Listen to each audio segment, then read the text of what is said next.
بسم الله الرحمن الرحيم. سبحان الله.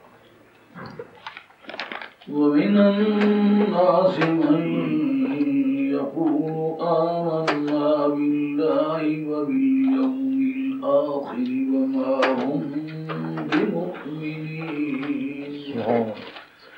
يخادعون الله والذين آمنوا وما يخدعون إلا أنفسهم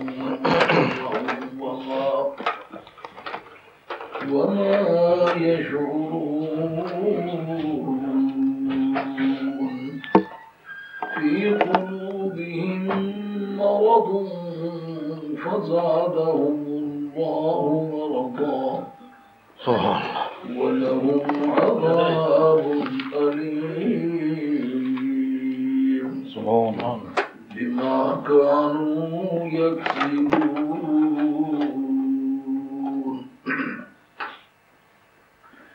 وإذا قيل لهم لا تفسدوا في الأرض قالوا إنما نحن مصلحون. ألا إنهم هم المفسدون ولكن لا يشعرون. وإذا قيل لهم آمنوا كما آمن الناس قالوا أنؤمن كما آمن السفهاء. ألا إنهم هم السفهاء ولكن لا يعلمون. وإذا لقوا الذين آمنوا قالوا آمنا وإذا خلوا إلى شياطينهم قالوا إنا معكم إنما نحن مستهزئون.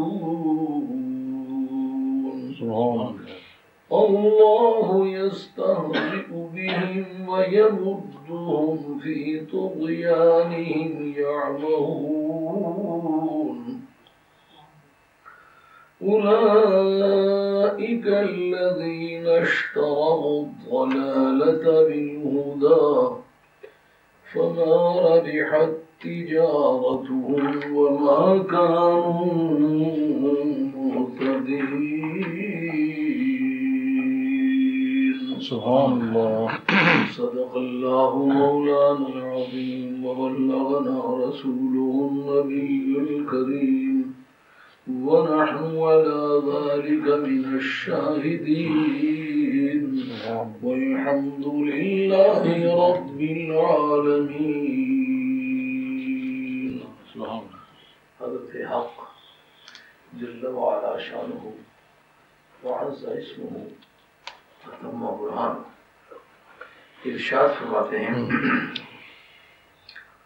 وَمِنَ النَّاسِ مَنْ، بعض لوگ ایسے ہیں، لوگوں میں سے کچھ لوگ وہ ہیں، لیجیے اس کا لفظی ترجمہ بامہارا بعض لوگ ایسے ہیں یقولو جو یہ کہتے ہیں آمنا باللہ ہم اللہ پر ایمان لائے وبالیوم الآخر اور پچھلے دن پر ایمان لے آئے وما ہم بمؤمنین یہ واو حالیہ ہے یعنی یہ کہنے کے وقت حال کہ وہ ایمان لانے والے نہیں. یخادعون اللہ وہ اللہ کو دھوکہ دیتے ہیں والذین آمنوا اور ایمان والوں کو دھوکہ دیتے ہیں وما یخدعون الا انفسهم وہ نہیں دھوکہ دیتے مگر اپنی جانوں کو. اگر نہیں اور مگر دونوں کو نکال کے یوں ترجمہ کریں وہ صرف اپنی جانوں کو دھوکہ دیتے ہیں. وہ اپنی جانوں ہی کو دھوکہ دیتے ہیں. وہ اپنی جانوں کے سوا کسی کو دھوکہ نہیں دیتے. سب کے ایک معنی ہے.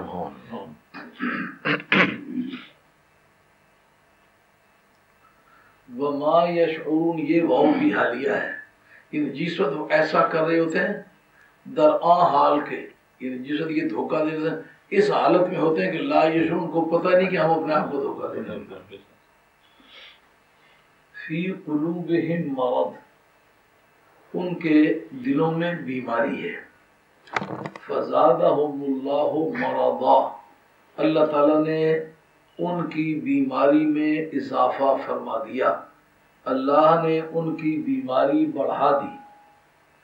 وَلَهُمْ عَذَابٌ عَلِيمٌ وَلَهُمْ اور ان کے لیے ہے، لام منے واسطے ہم منے ان کے لیے ہے، عذاب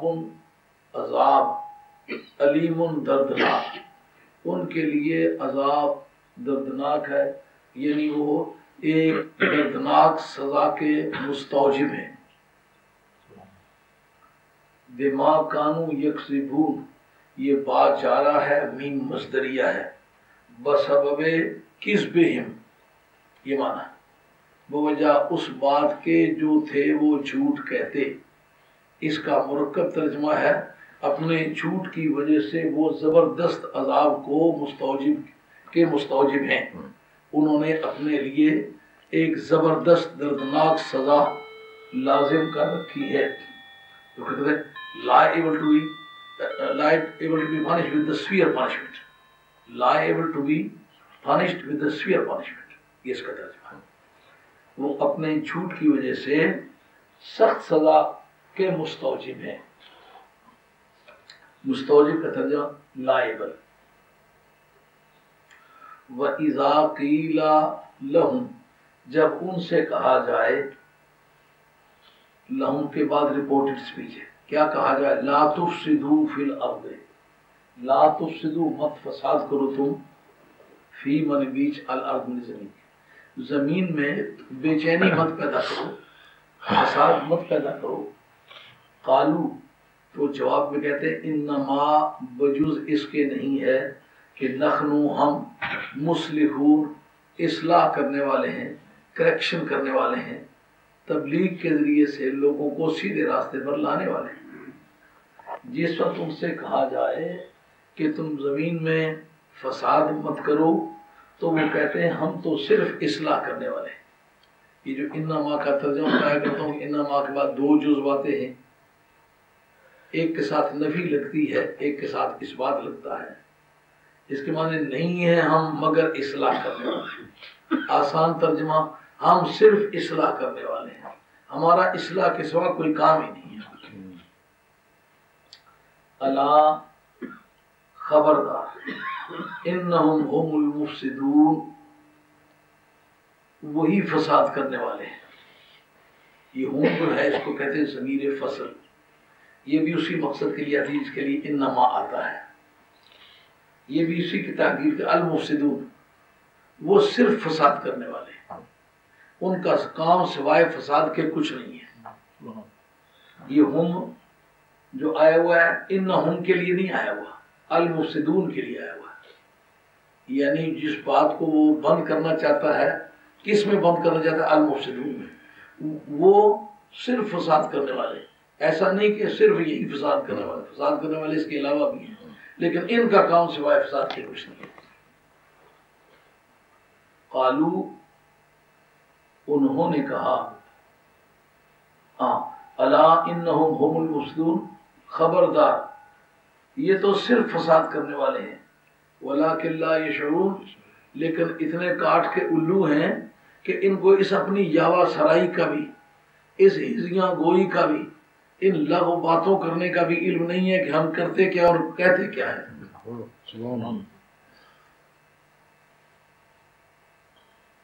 کبھی اردو میں کوئی لفظ استعمال ہو جاتے ہیں، اردو کی زبان ہے آپ کی.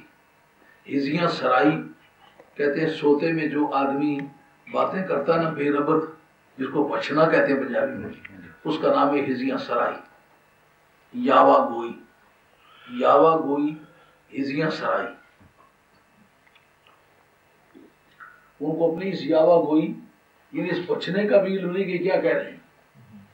جب کوئی آدمی عالم خواب میں باتیں کرتا رہتا ہے، فلاں کو مار ڈالو، فلاں کو قتل کر دو، فلاں کو یہ کر دو، تو اس وقت اس کو پتا تو نہیں ہوتا میں کیا کہہ رہا ہوں، سننے والے سنتے ہیں. تو اس لیے اس طرح کی تعبیر کا نام ہے ہزیاں سرائی یا خبردار یہ صرف فساد کرنے والے ہیں. ولیکن لا یشعرون، لیکن ان بدبختوں کو اپنے اس برائی کا بھی علم نہیں، اتنے نادان ہیں کہ اپنی نادانی کا بھی علم نہیں. بعد میں بتاتا ہوں اس کی قیمت کیا بنتی ہے. اس کو اہل علم کی زبان میں ایسی جہالت کو کیا کہتے ہیں جب جاہل کو اپنی جہالت کا بھی علم نہ ہو. وَإِذَا قِيلَ لَهُمْ، جب ان سے کہا جائے آمنو ایمان لے آؤ، کما آمن الناس، جس طرح لوگ ایمان لائے ہیں. لوگ سے مراد کون؟ نبی پاک علیہ السلام کے صحابہ کرام، نبی پاک علیہ السلام کی آل بیت، حضور کی ذات پاک. جس طرح لوگ ایمان لائے ہیں. عام طور پر مومنین میں اور ناس میں سرکار کا شمار نہیں کیا جاتا. یہ صاحب شامی نے لکھا ہے، یہ سرکار کی خصوصیت ہے. احکام میں جب یا ایھا الذین آمنو کہا جائے، اگرچہ ایمان میں سب سے پہلے مومن سرکار ہیں، مگر اس جگہ سرکار مراد نہیں ہوتے، سرکار کی پبلک مراد ہوتی ہے. سرکار پر سبحان اللہ. اس طرح ایمان لے آؤ جس طرح لوگ ایمان لاتے ہیں یا ایمان لائے ہیں. قالو، تو وہ کہتے ہیں انؤمن کما آمن السفہاء، کیا ہم اس طرح ایمان لے آئیں جس طرح بیوقوف لوگ ایمان لائے ہیں. الا انہم، خبردار بے شک وہی، السفہاء بیوقوف ہیں، ولکن لا یعلمون، مگر بیوقوف بھی اس درجے کے ہیں کہ اپنی بیوقوفی کا بھی پتہ نہیں. وَإِذَا لَقُوا الَّذِينَ آمَنُوا، یہ لقیہ یلقی، لقیہ یلقا ہے، بلکہ یہ لقیہ لقو اذا کی وجہ سے مضارع کے معنی میں ہو جائے گا. جس وقت لقو ماضی ہے لیکن اذا کی وجہ سے یہ مضارع کے معنی میں ہوگا. جس وقت وہ ملتے ہیں الذین، ان لوگوں سے، آمنو جو ایمان لائے،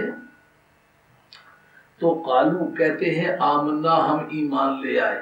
یہ لقو اور قالو دونوں ماضی کے صیغے ہیں. لفظی ترجمے جو مدد، جس وقت وہ ایمان والوں سے ملے تو انہوں نے کہا کہ ہم ایمان لے آئے، یہ ترجمہ اس کا. لیکن اذا کے لگنے کی وجہ سے کوئی بھی حرف شرط کسی بھی زبان میں ماضی کے اوپر آ جائے، خواہ وہ انگریزی ہے، خواہ وہ فارسی ہے، خواہ وہ عربی ہے، خواہ وہ پنجابی ہے، وہ سارا مضارع ہو جاتا ہے. وہ گیا، یہ آپ کے پنجابی میں بھی ماضی ہے نا، اردو میں ماضی ہے، اس کے بارے میں اگر لگا ہے، اگر وہ گیا تو میں بھی جاؤں گا. دنیا کی ہر زبان میں جب ماضی کے اول میں حرف شرط آ جائے تو مضارع کے معنی بن جائے. جس وقت وہ ایمان والوں سے ملتے ہیں تو کہتے ہیں ہم ایمان لے آئے. وَإِذَا خَلَوْا إِلَىٰ شَيَاطِینِهِمْ، خلو خلوت سے ہے، خلوت کے ساتھ اگر الہ صلہ واقع ہو، یعنی اس کے ساتھ جڑ کے آئے الہ، تو اس کے معنی ہوتے ہیں کسی کے ساتھ پرائیویسی ہونا. To be in private position with someone, to be alone with someone، کسی کے ساتھ تنہا ہونا.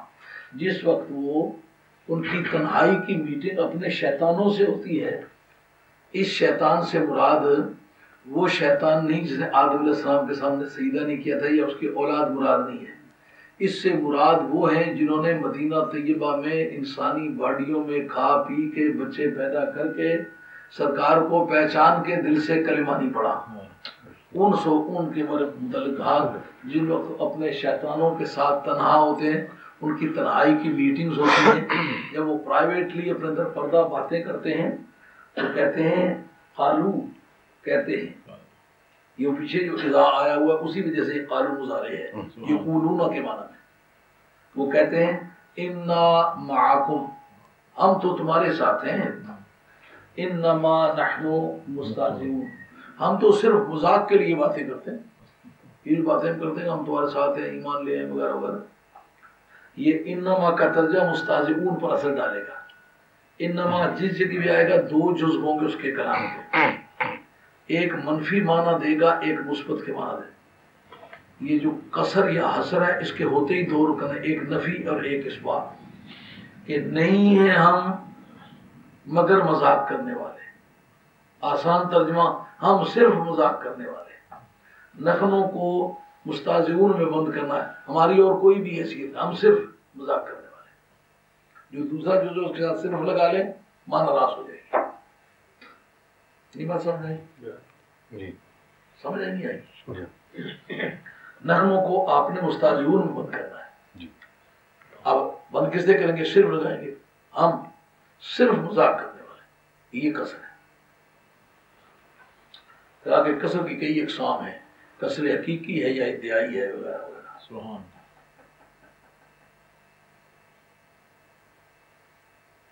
اللہ یستہزئ بہم، اللہ ان سے مذاق کرتا ہے۔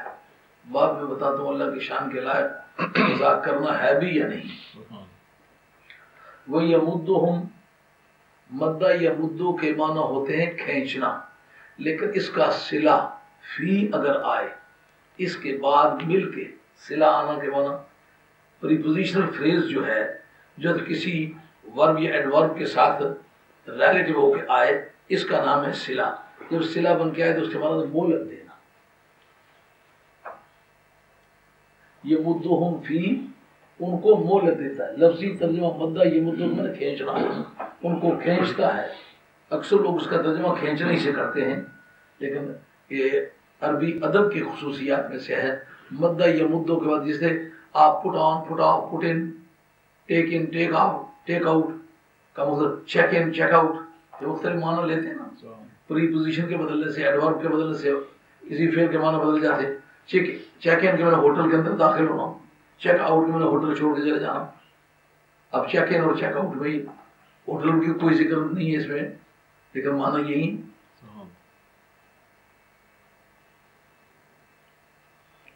اسی طرح یہ دراصل نقل ساری انہوں نے عربی سے لی ہے، عربی پہلی زبان ہے۔ آدم علیہ السلام نے پہلی مرتبہ عربی زبان بولی۔ اس میں اختلاف ہے کہ جبریل نے پہلے بولی ہے یا آدم علیہ السلام نے پہلے بولی ہے۔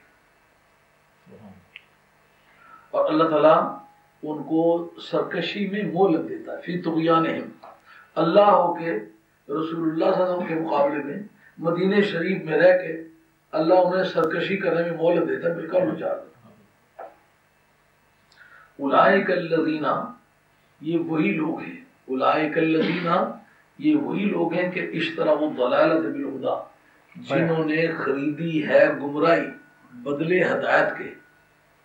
اب یہ یہود تھے، نصارہ تھے، مشرکین تھے، ان کے پاس ہدایت تھی کہاں کہ انہوں نے وہ ہدایت دے کے گمراہی خرید لی ہے۔ بعد میں واضح کرتے ہیں کہ کیا مراد ہے۔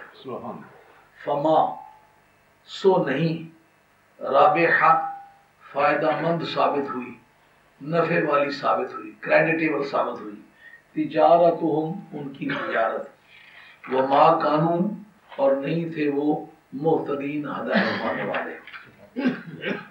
یہی لوگ ہیں جنہوں نے ہدایت دے کے گمراہی خرید لی ہے، ان کی تجارت نفع بخش نہیں ثابت ہوئی اور وہ ہدایت پانے والے نہیں تھے۔ آیات طیبات کا تحت ترجمہ آپ حضرات کے گوش گزار ہوا۔ اب پہلے یہ سمجھیں کہ سورہ بقرہ کی ابتدا میں جو 4 آیتیں گزری ہیں، ذالک الکتاب لا ریب فیہ ھدی للمتقین سے لے کر کے اولئک ھم المفلحون تک، یہ مومنوں کے بارے میں گزری ہیں۔ اور اس کے بعد ان الذین کفروا سے لے کر کے لہم عذاب عظیم تک، یہ 2 آیتیں کفار کے متعلق گزری ہیں۔ یہ جو آگے آیتیں شروع ہوئی ہیں یہ 13 آیتیں ہیں اور منافقین کے بارے میں شروع ہوئی ہیں۔ اس سے ایک بات آپ کی سمجھ میں ضرور آنی چاہیے کہ جتنی نارمل قسم کی بیماریوں ہیں، نارمل قسم کی دوائیں ہوتی ہیں، سخت قسم کی بیماریوں کے لیے اینٹی بایوٹک استعمال کرتے ہیں، اینٹی بایوٹک کہہ دیتے ہیں، تلفظ کا صحیح ہے، اینٹی بایوٹک ہے، کیونکہ آئی سی پر جو نون ختم ہوتے ہیں ان کا سٹیٹس جو ہے وہ پینلٹیمیٹ سیلیبر پر ہوتا ہے. اینٹی بایوٹک کہنا غلط ہے، اینٹی بایوٹک یہ صحیح ہے. ان کو وہ ادویات دیتے ہیں. ادویات دینے کا مقصد کیا ہوتا ہے کہ جتنی بیماری سخت ہے اتنی دوائی سخت ہے. مومن بھی نکھرے ہوئے، ان کا تو صرف حال ہے بیان کر دینا کہ یہ ان کے عقائد ہیں. ان کے اعمال پر صرف 2 پر تبصرہ کیا ہے. نماز پڑھتے ہیں، مالی زکات دیتے ہیں، باقی سارے عقائد کا باقی سارے اعمال کا ذکر نہیں کیا. کا مومن اپنے عقیدے سے پہچانا جاتا ہے، اعمال کی کمی رب دور کرتا ہے. سبحان اللہ. تو کافر کے بارے میں کافر بھی جانا پہچانا ہوا ہے. اگر اس نے کفر کیا ہے برائی صحیح لیکن ڈنکے کی چوٹ پر کیا ہے. ابو لہب گھٹیا انسان ہے مگر اپنے کفر کو چھپایا تو نہیں. ابو جیل ہے، گھٹیا سے گھٹیا انسان ہے مگر کفر کو چھپایا تو نہیں. عبداللہ انہیں گئی ہے اس وقت کی رفتار میں تو وہ چیئرمین تھا، آپ کو شاید پتہ ہے کہ نہیں. اس کی منافقت کا سبب کوئی اور چیز کوئی نہیں تھی. سرکار جس ساتھ ہجرت فرما کے مدینہ طیبہ میں داخل ہوئے نا، اس تاریخ وہ آدمی جو تھا یہ خزرجی تھا، خزرج قبیلے کا، اور یہ اتنا دانا ہوشیار ذہین عقل مند آدمی تھا، پڑھا لکھا آدمی تھا کہ ایک بین الحجازی کانفرنس ہوئی تھی. اس کانفرنس میں یہ طے ہوا تھا کہ آئندہ حجاز کا بادشاہ یہ ہوگا. آئندہ سالانہ کانفرنس میں اس کی تاج پوشی ہوگی. اتنے سیر سونے کا تاج ہوگا جو اب سے بننا شروع ہوگا. مختلف ٹکڑوں میں مختلف سنارے بنائیں گے. سال کے دوران وہ تیار ہوگا. سال کے اختتام پر یہاں پھر بھی دوبارہ کانفرنس ہوگی اور اس کانفرنس میں اس کی تاج پوشی کی رسم ادا کی جائے گی. نہیں تو آپ یہ سمجھ کے بڑے حیران ہوں گے کہ مدینہ شریف جب گئے تو طلع البدر علینا من ثنیات الوداع جس نے گایا تھا یہ مسلمان نہیں تھا. یہ جو پڑھتے ہیں آپ سلام، یہ گیت مسلمان کا نہیں ہے، یہ یہودی نے گایا تھا. اب یہودی کو کیا خوشی چڑھی ہوئی تھی کہ آئے سرکار اور گیت گائیں یہودی. انہوں نے یہ سمجھا تھا کہ سستی پبلک، سستے مزدور ایک روٹی کا نوالا دے کے سارا دن کام کرائیں گے، کھیتوں پر کام کرائیں گے، باڑیوں پر کام کرائیں گے، جنگلوں میں کام کرائیں گے، تعمیرات میں کام کرائیں گے. تو سستی لیبر آ گئی ہے، غریب قسم کی پبلک ہے. آنا دے کر کے 1000 روپے کا کام کروا لیں گے، دوڑاتے پھریں گے اور پہاڑوں کو توڑ توڑ کے زمینیں بنائیں گے، پانی لگائیں گے، کنویں کھودیں گے، یہ سب کام ان سے کروائیں گے. تو بیچارے لٹے پٹے ہوئے آئے ہیں جن کو اپنے شہر میں کسی نے نہیں رہنے دیا، وہ یہاں کے انہوں نے کیا مانگنا ہے ہم سے. یہ سستی پبلک، غریب لوگ، پھٹے ہوئے کپڑے، آنا دیا 2 روپے کا کام کرا لیا.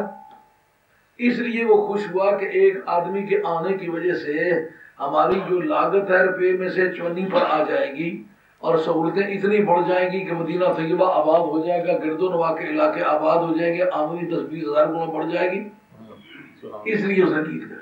لیکن جس سال کے دوران ہی ایسے انقلابات آئے کہ سال ابھی پورا ہی ہو رہا ہے کہ جنگ بدر چھڑ گئی. تو جنگ بدر میں مسلمانوں نے مار مار کے الو کا پٹھا بنا کے رکھ دی کفار مکہ کو. ایک زبردست انقلاب آ گیا. وہ تاج بنا کا بنا رہ گیا. وہ تلاش کر رہا ہے کہ مجھے کون کہے کہ تم چیئرمین ہو، تم صدر ہو، تمہاری پریزیڈنشل شپ تمہارا انتظار کر رہی ہے. وہ تاج پہننے والا ہے، یہ کرسی پڑی ہوئی ہے. کرسی بنی، تاج بنا، گدیاں بنی، اس کے درباری وزراء بنے، لیکن اب وہ دھرے کا دھرا رہ گیا، کچھ نہ بن سکا. منافقت کی بنیاد یہ ہوئی. یہاں سے انہوں نے شروع کیا. انہوں نے سمجھا کہ آپ مقابلہ تو کر نہیں سکتے لیکن جینے ان کو بھی نہیں دیتے. لیکن منافقت جوبنوں پر اس وقت آئی جس وقت کہ غزوہ تبوک تھا. پھر ننگی بھی اسی سال میں ہو گئی کیونکہ اس وقت نبی کریم علیہ السلام نے جمعے والے دن بیٹھے بیٹھے اعلان کیا. فاروق اعظم رضی اللہ تعالیٰ عنہ گاؤں کا سرکار سے اصرار کیا کرتے تھے، یا رسول اللہ یہ فلاں آدمی منافق ہے، آپ کے پاس بھی بیٹھتا ہے، مخالف گھر کے پاس لے جا کے بیٹھتا ہے. اگر اس کے قارورہ ملتا نہیں ان کے پاس بیٹھتا کیوں ہے؟ سرکار ذرا صبر کرو. اب وہ بڑی اسٹانچ پالیسی کے آدمی تھے، ان کا دل یہ چاہے کہ ان بےایمانوں کو نکھار دیں. سرکار فرمائیں یار تھوڑے بندے پڑھ لینے دو، اس سے کچھ نہ کچھ نظر تو آتا ہے، یہ بھی اگر بگا دیے تو کام اور زیادہ ہلکا پڑ جائے گا. ان کا یا رسول اللہ موذیوں کی تعداد سے غازیوں کی تعداد میں کوئی اضافہ نہیں، ان کو نکالو. اب جناب جس وہ وقت آیا 8واں سال ہجرت، تو فاروق اعظم رضی اللہ عنہ کہتے ہیں میں جمعے پر گیا، لیکن نمازی کافی واپس آ رہے، گھڑیاں تو تھی نہیں، میں سائے کی طرف دیکھوں، سایہ تو ٹھیک ہے. خیال آئے کہ میں نماز میں زیادہ دیر ہو کر آیا ہوں، یہ نمازی جمعہ پڑھ کے واپس جا رہے ہیں.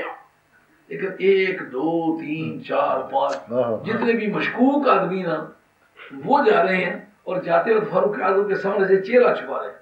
کہتے اس وقت میں تاڑ گیا کہ مسجد نبی میں نئی بات ہو گئی ہے. سبحان اللہ. نہیں تو صدیق اکبر نہیں آئے، عثمان غنی نہیں آئے، حیدر کرار نہیں آئے، اشرف مبشرہ نہیں آئے، تو یہ کیوں آ رہے ہیں؟ سارے ایک ہی کیٹیگری کے. جب اندر گئے تو دیکھا سرکار دوارا ممبر پر اناؤنسمنٹ فرما رہے ہیں فلاں تو منافق ہے، نکل جا، فلاں تو منافق ہے، فلاں تو منافق ہے. صلی اللہ علیہ وسلم. وہ جو کہتے ہیں کہ نبی پاک علیہ السلام کو منافقوں کا علم نہیں ہے، ان منافقوں کو بھی پتہ چل گیا علم تھا پر بتانے میں دیر کی ہے. سبحان اللہ. تو چونکہ اس طرح کا کمپلیکیٹڈ تھا، نمازوں میں بھی آ کے شامل ہو گیا، اقامتیں بھی کہہ لی، اذانیں بھی کہہ لی، عیدیں بھی پڑھ لی، جہاد میں بھی ساتھ چلا گیا، خواہ دھوکہ جس طرح کا ممکن کیا، دشمن سے سازش بھی کر لی. اور اگر موجودہ وقت کی ٹیکنالوجی ان کے پاس ہوتی تو ساری خبریں اول سے آخر تک راڈار پر پہنچا کے مسلمانوں کو ہلاک کراتے. اللہ حاضر قیاس. اسی طریقے سے حج پر ساتھ چلا گیا، زکوٰۃ کے 4 پیسے بھی لاکھ بنتی ہے تو 10 روپئے دے کر کے واپس آ گیا. اس طرح انہوں نے ہر لحاظ سے اپنے آپ کو ایک کیموفلیج کیا ہوا تھا کہ جسے پتہ نہ چلے کہ ہم کون ہیں. رب کریم نے ان کی تفصیلات کے لیے پھر 13 آیتیں نازل کی. اب سمجھ آئی ہے زیادہ بات کس پر کیوں ہوتی ہے. مومن کے لیے 4 آیتیں، کافروں کے لیے 2 آیتیں، منافقوں کے لیے 13 آیتیں. اب ہم سے جب لوگ سوال کرتے ہیں کہ اور دنیا میں کوئی آدمی نہیں ہے نبی پاک کے منکروں کے پیچھے ہر وقت لگے رہتے ہو، یہ اہل بیت کے منکروں کے پیچھے لگے رہتے ہو، اور کوئی نہیں ہے. ہم کہتے ہیں ان کا ضرر جو ہے وہ نقصان دہ ہے. پہلی جتنے باتیں ہوئی ہیں نا تو مسلمانوں نے ان کو اپنے قبرستان میں دفن نہیں کرنے دیا، صفوں میں کھڑا نہیں کرنے دیا، جنازے ان کے نہیں پڑھنے دیے. ان کا یہ مسلمانوں کے زمرے کے لوگ ہیں. لیکن یہ جناب آتے کوئی ہاتھ باندھ لیتا ہے، کوئی یہاں باندھ لیتا ہے، کوئی کھول لیتا ہے، ایک گردن باقی رہ گئی ہے جس میں ہاتھ نہیں باندھا. باقی اتنی ورائٹی ہو گئی ہے مسلمانوں میں، اور جس کو بھی پوچھے لاتے اتنی کھلی کی جتنا بیل. بڑا دیکھ کے بڑا صدمہ ہوتا ہے. اگر ویسے ہی آپ کا بیٹا آپ کے پاس اس طرح کھڑا ہو، بیگم کسی شخص کی نکاحی، اس کی بیگم ہے، اتنی لاتیں پھیلا کر کے کھڑی، کوئی شریف آدمی اس کو قبول کرے گا؟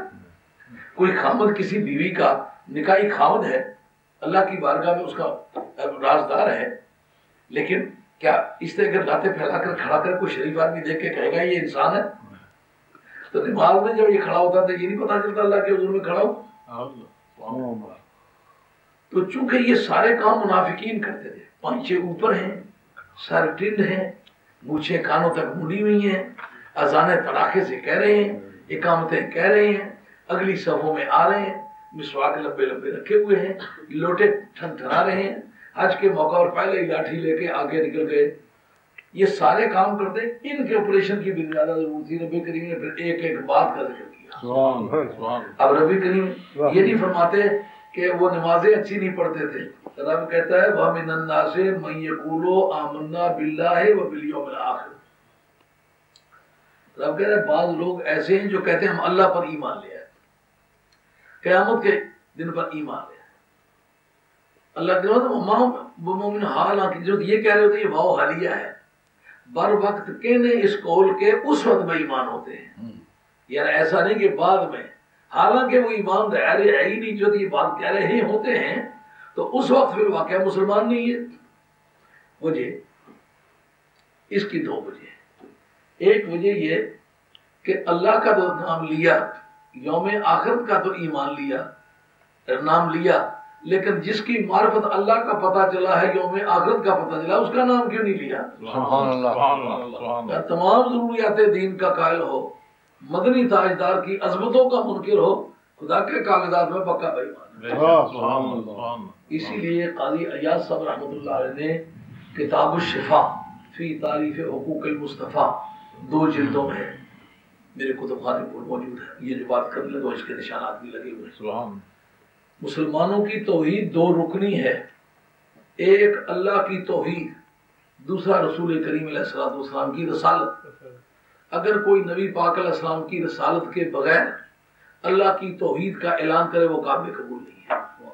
یہ توحید باری تعالیٰ کا انہوں نے اعلان کیا مگر نبی پاک علیہ السلام کی عظمت کا اعلان نہیں کر سکے، اس لیے خدا کہتا ہے بے شک وہ مجھے وعدہ اولا شریک مانتے، شرک نہیں کرتے، معاہد ہو کر پکے بے ایمان، یہ بھی مانتے قیامت آئے گی، قیامت میں سزا جزا ہوگی، اعمال کو ٹھیک کرو، کیونکہ اعمال، قیامت کا معنی یہی ہے نا، اعمال ٹھیک کرو، اللہ کو مانو، اعمال ٹھیک کرو۔ کہتا ہے اللہ کے قائل ہیں، اعمال کے قائل ہیں، میرے محبوب کے قائل نہیں، کہ ان کے اعمال پر بھی لعنت اور ان کے عقیدے پر بھی تف، کہ جو عقیدہ نبی پاک علیہ الصلوۃ والسلام کے معرفت نہیں آیا نا، اس کو ہم نے نہیں تسلیم کرنا، تو نے مجھے خدا کہا ہے۔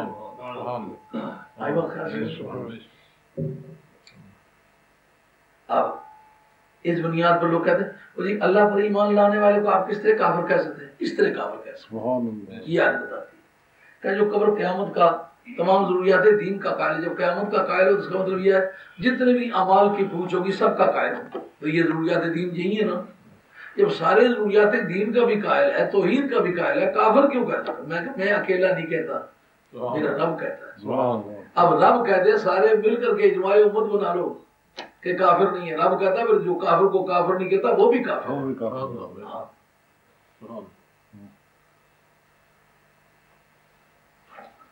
سبحان سبحان۔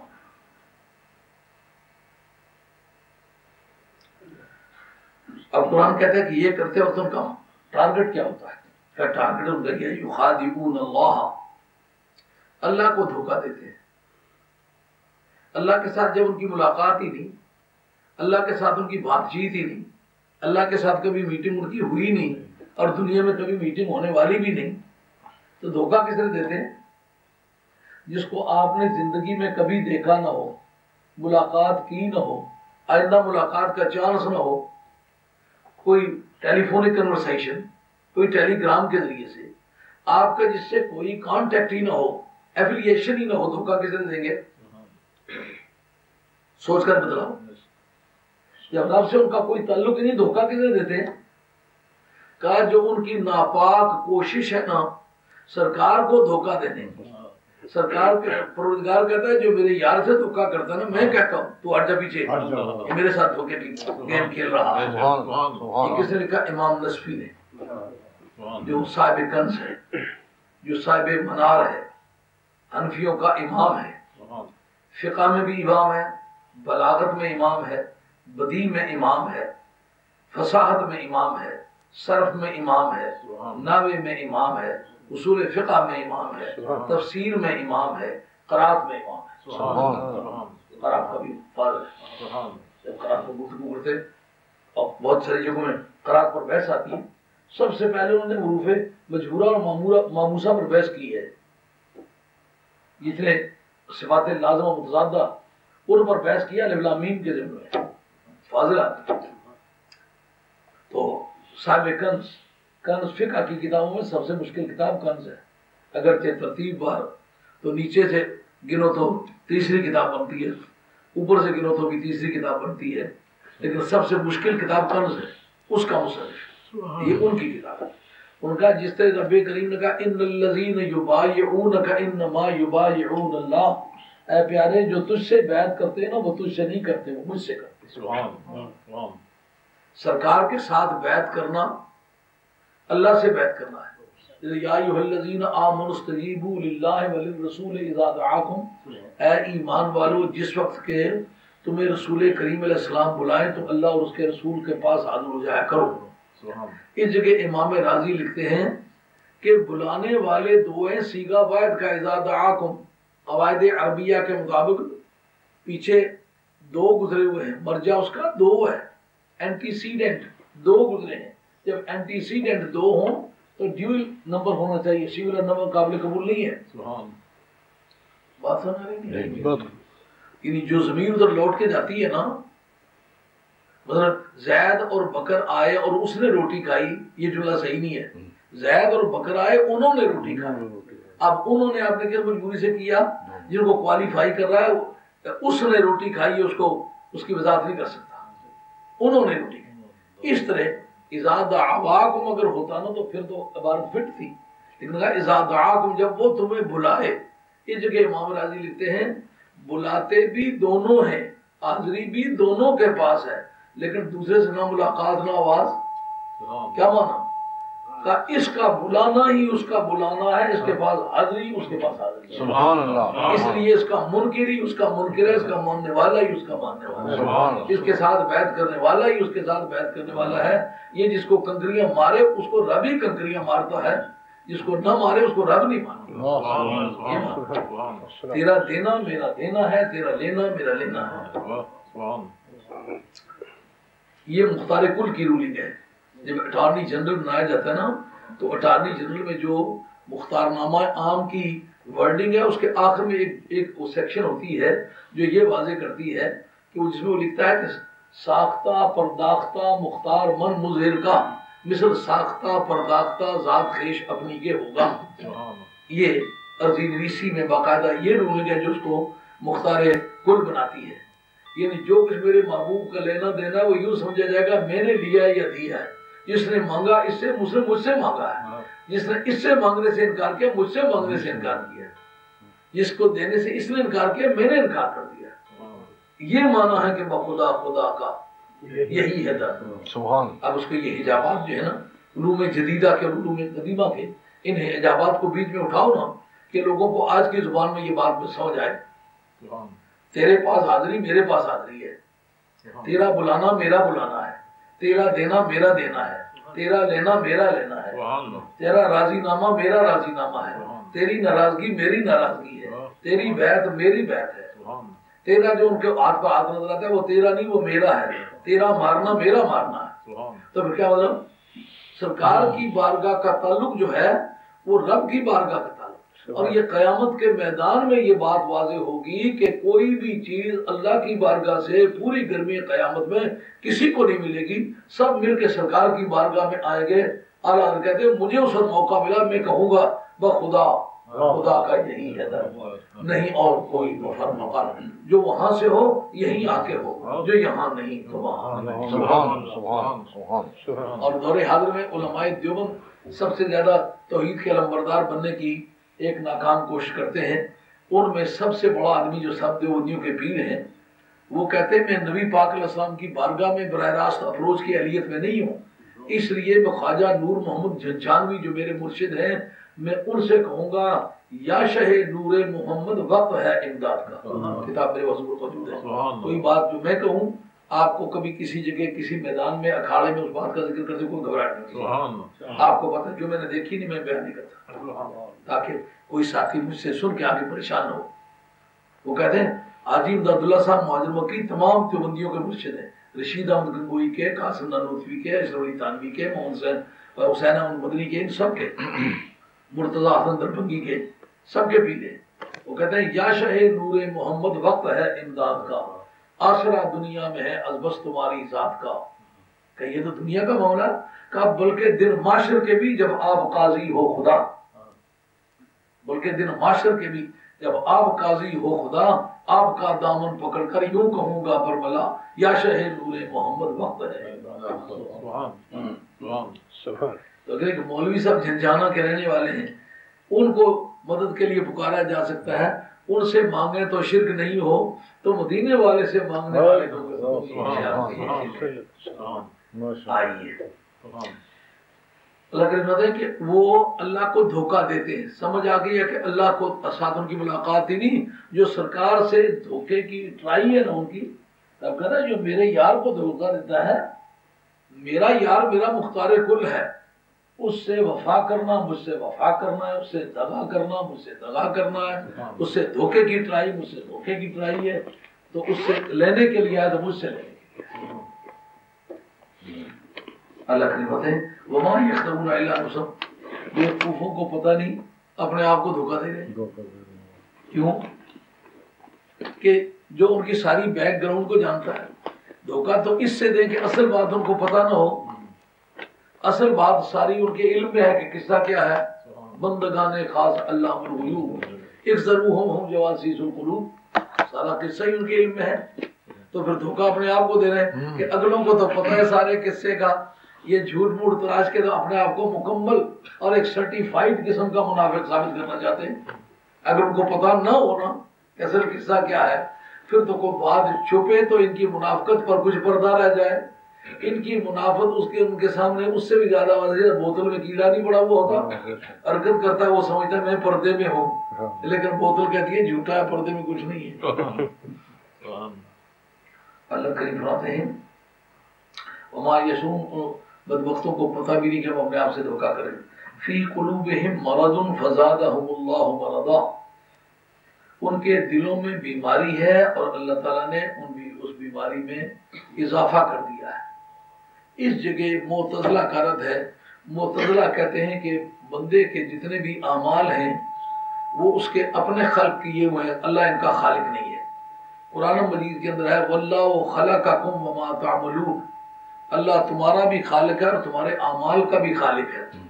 اس جگہ رب کہتا ہے ان کی بیماری میں اضافہ کر دیا۔ تو اس جگہ جو جبریہ والے ہیں وہ کہتے ہیں اب یہی ہم تو کہتے ہیں خدا خود ہی کرتا ہے جو چاہے سو آپ کرے، ہم کو ابس بدنام کیا، جب بیماری خود بڑھا دی ہمارا قصور کیا ہے؟ سوال سمجھا نہیں ہے؟ اس کا جواب یہ ہے اگر ابتدا میں یہ پروردگار منافقت بڑھا دیتا نا پھر تو یہ تمہارا سوال بجا تھا۔ جب تم دنیا بھر کی برائیاں اور منافقت کے ترازو پہ توڑ کے تم نے چھوڑا ہے، تو اب سٹیمپ کے طور پر رب تمہاری کیٹیگری بدل دے، سزا کے طور پر ان کو بڑے سائز کا منافق بنا دے، کیونکہ جتنا انہوں نے منافقت کے لیے کام کیا ہے اب ان کو پروموشن ہونی چاہیے، اب پہلے سے بڑے سائز کی منافق۔ سمجھ آئیے؟ یہ روزانہ کی زندگی پر بھی شک ہوتا ہے۔ میں کسی کو منافق نہیں کہنا چاہوں گا، لیکن یہ قرآن مجید صرف اس وقت کے لیے نازل نہیں ہوا، آج بھی اسی طرح ہے، قیامت تک اسی طرح چلے گا، اور قیامت کے میدان میں یہ ہے عدالتی کتاب جس کے مطابق کورٹ آف جسٹس ہولڈ ہوگا، اس کے مطابق فیصلے ہوں گے۔ آج آپ دیکھتے نہیں دونوں طرف چلنے والے، میں ویسے برادری کے طور پر ان کے ساتھ ہوں، ووٹیں ساری آپ کو یہ وہ پرانی یادگار ہے، اس کو نئے سرے سے کیا گیا۔ اس دھندے کی ضرورت کیا ہے؟ کون کسی کو پھانسی لگا سکتا ہے؟ یا تو بیگم کسی کو کہہ سکتی ہے آج شام کو واپس گھر نہیں آنا، جاؤ۔ جس ملک میں آدمی کو اتنی انڈیپینڈنس ہے اس میں یہ کہنا ہے جی ہم مجبور ہیں نصف ووٹیں آپ کو دیں گے، نصف دوسروں کو دیں گے، لیکن ہمارا ذکر نہیں کرو۔ ذکر کیوں نہ کرے؟ کوئی کسی ننگی بات چیز کا نام ہے، ذکر کیوں نہ کرے؟ کیا اس میں ہے؟ تو یہ پرانے بیمار ایمانوں کی پرانی عادت ہے، ذکر نہیں کرنا۔ فاروق اعظم رضی اللہ تعالیٰ عنہ بار بار کہہ رہے ہیں یا رسول اللہ بے ایمانوں کو کہو بے ایمان،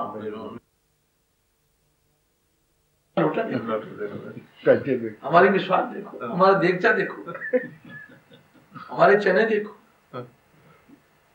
اور چنے کھا کے گھوڑوں کی خوراک ہے۔ جس مسجد میں سوتے فرشتوں کی آمد و رفت بہن بہن ہو جاتی ہے۔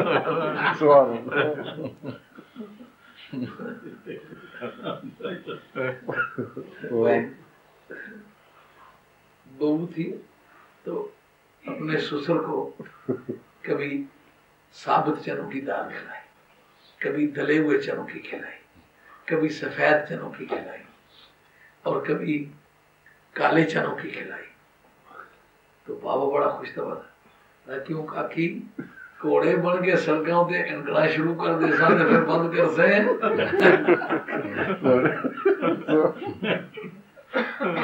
اب کوئی گالی والی بھی دے جائے تو کوئی نہیں گھبراتے، کہ ہم فساد نہیں کرتے.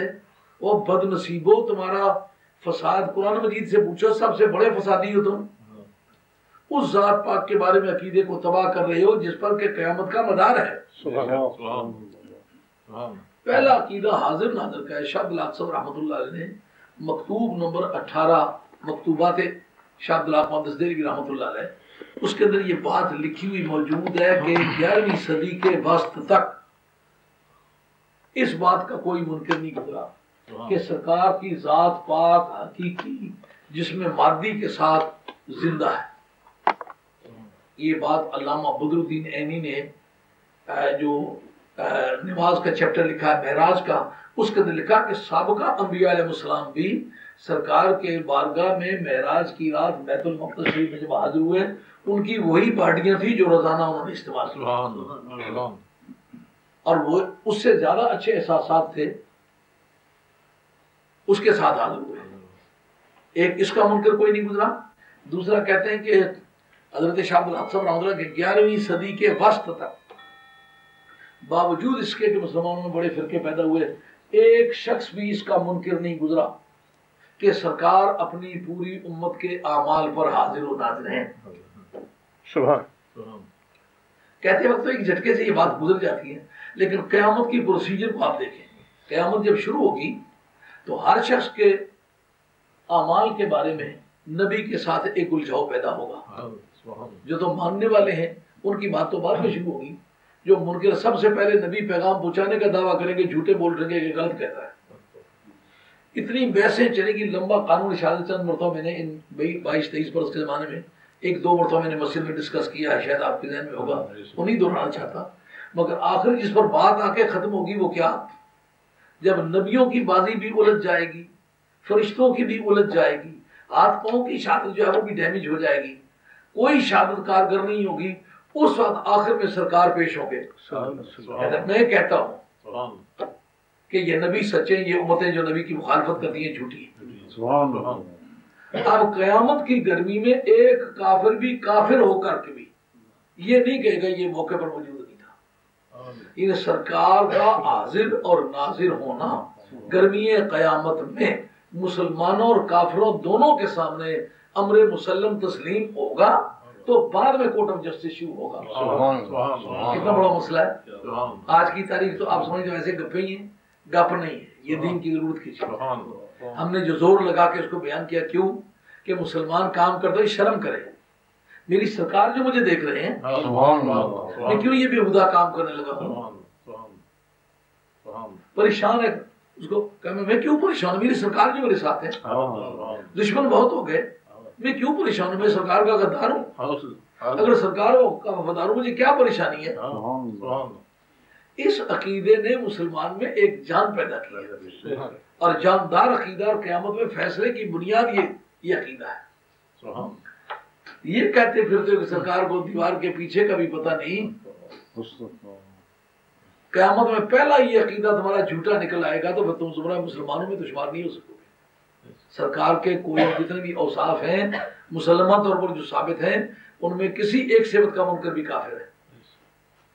اب مرزا قادیانی سرکار کی ہستی کا منکر ہے مانتا ہے سرکار ہے رسول ہیں نبی ہیں آپ پر جبریل آئے آپ پر قرآن آیا آپ کی شریعت سچی ہے آپ کا دین سچا ہے آپ کی حدیث سچی ہے. حتیٰ کہ خاتم النبیین کا ترجمہ کچھ بھی کرتا ہے لیکن خاتم النبیین بھی تو مانتا ہے نہیں. سرکار کو نور مانتا ہے حاضر ناظر مانتا ہے نماز کی رکعتوں کا قائل ہے حج کا قائل ہے زکوٰۃ کا سب چیزوں کا جب منکر ہے کافر کیوں ہے. سرکار کی ایک صفت کا منکر ہے. یہ بات آپ نے کبھی دھیان نہیں کیا. اب میں احتجاج نہیں کہوں گا اس بات پر آپ دماغ کو لڑائیں. جب وہ اسی طرح ہاتھ مانتا ہے اسی طرح کانوں کو ہاتھ لگاتا ہے اسی طرح اذان ہے اسی طرح اقامت ہے اسی طرح اپنے گردواروں کو انہوں نے مسجد کہنا شروع کیا ہوا ہے اسی طریقے سے مصلی بچھاتے ہیں اسی طرح کعبے کی طرف منہ کرتے ہیں تمام ضروریات دین کے قائل ہیں کافر کیوں ہیں. نبی پاک کی صفتوں میں سے ایک صفت ہے خاتم النبیین اس کا بھی قائل ہو کر اس کے معنی کا منکر ہے. تو خاتم النبیین سب سے آخری رسول ہونا ایک صفت ہے نا. ایک سے زیادہ تو نہیں ہے. تو جو ایک صفت کا منکر ہے وہ کافر ہے، جو ہزاروں صفتوں کا منکر ہے وہ اوصاف رسول میں سے کسی ایک صفت کا جو مسلمات اور صادق کا منکر کافر ہے. سمجھو وہ گرم مرزائی خبیث اتنے وعدے کے پابند، نمازوں میں وقت کے پابند. تو آپ کو میں نے چند مرتبہ یہ بات بتلائی ہوئی ہے کہ مائیں بہنیں جو ہیں وہ کاسمیٹک اتنے استعمال نہیں کرتی، خنثی بہت استعمال کرتی. اس کو پتہ ہے جو میں آرٹیفیشل آدمی ہوں. سچا مومن اپنے دین کے کاموں میں اتنا پنکچوئل، اتنا ریگولر نہیں ہے. مرزائی کو پتہ ہے میں خنثی ہوں، یہ تبلیغی کو پتہ ہے میں مذہبی خنثی ہوں. وہ ظاہری کاموں میں بہت اپنے آپ کو پالش کرتا تاکہ لوگ مجھے سمجھے، جسے خنثی نہیں ہوتا فالتو ہاتھ بھی بات میں ہلاتا ہے. وہ پڑا وہ ہو تو اس کو پتہ چلے کہ ہاتھ ہلانے سے بھی کوئی معنی بنتے ہیں. ممکن ہے منہ سے بات منفی کرتا ہے تو ہاتھ مثبت ہلا دیتا ہے. ہاتھ ہلانا علم ہے. ہم نے تقریروں میں دیکھا ہے تو آدمی ہاتھ ہلاتا پتہ چل جاتا ہے یہاں پڑا آدمی، ایسی نہیں جگہ ہاتھ ہلا جاتا ہے مانا کچھ کا کچھ بن جاتا ہے.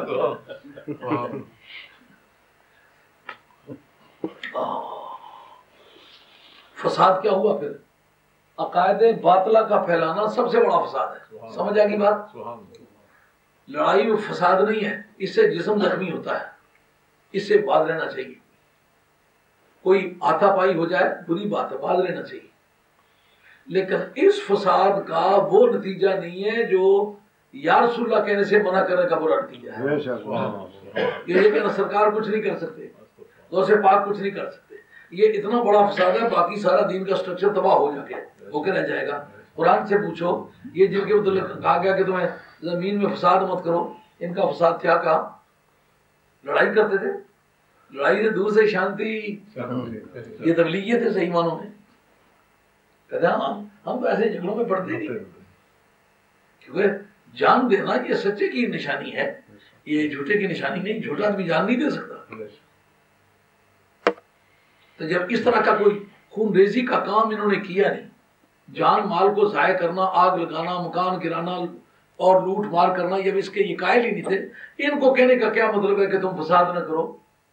اس کا مطلب نبی پاک علیہ السلام کے بارے میں جو غلط عقائد پھیلاتے تھے قرآن کی زبان میں، سرکار کی زبان میں، اس کا نام فساد ہے. کیوں یہ بات سمجھ آ رہی ہے؟ یہ سمجھو کہ کبھی ضرورت پڑی تو اس بات کو میرے بھی آپ ایکسپلین کر سکوں گے. یہ جن کے نام بولتے منافقین میں پوری زندگی میں کوئی قتل نہیں کیا، پوری زندگی میں کسی کا کوئی مکان نہیں جلایا، پوری زندگی میں کوئی ایسا خون ریز حادثہ نہیں کیا، کوئی ڈکیتی نہیں کی، کوئی کسی کا جان مال نہیں لوٹا. ان کو فساد کا الزام دینے کا کیا مطلب ہے؟ صرف حضور کے بارے میں عقائد باطلہ پھیلائے. اس کا مطلب قرآن کی بولی میں پہلے درجے کے فسادی، پہلے درجے کے ملیٹنٹ اور پہلے درجے کے وائلیٹر آف لا اور پہلے درجے کے ٹیررسٹ وہ ہیں جو نبی پاک علیہ السلام کی شان میں گستاخی کرنے والے. یہ ٹیررسٹ قالوا انما نحن مسلمون، کہتے ہیں ہم تو لوگوں کے عقائد ٹھیک کرتے پھرتے ہیں. یہ لوگوں کے عقائد کا جو بیڑا گرک کرتے ہیں وہ سمجھتے ہیں ہم بجائے اس کے کہ ہم فساد کرتے ہوں ہم لوگوں کو ٹھیک کر رہے ہیں. قرآن کہتا ہے الا انہم هم المفسدون ولکن لا یشعرون، خبردار ہماری طرف سے سنو، اور کوئی بھی فسادی نہیں، صرف یہ فسادی. اب قرآن کی اس بولی کو آج کہاں استعمال کریں گے؟ پرانا ہو کر آؤٹ آف ڈیٹ تو قرآن مجید نے کسی سٹیج پہ نہیں ہونا. آج اگر کوئی یہی عقیدہ پھیلا رہا ہے تو ہم یہ کہیں اور کوئی بھی فسادی نہیں، فسادی یہی ہے جو نبی پاک علیہ السلام کے بارے میں غلط عقائد پھیلا رہے ہیں. کیوں؟ بات پوری واضح ہو جائے گی نا، واضح ہو جائے گی. لیکن یہ اس بات کو بھی نہیں جانتے. 1 گھنٹہ پورا ہو گیا ہے، آپ کو 1 گھنٹے میں فارغ کرتے ہیں تاکہ کل بھی آپ وقت پر آ سکیں.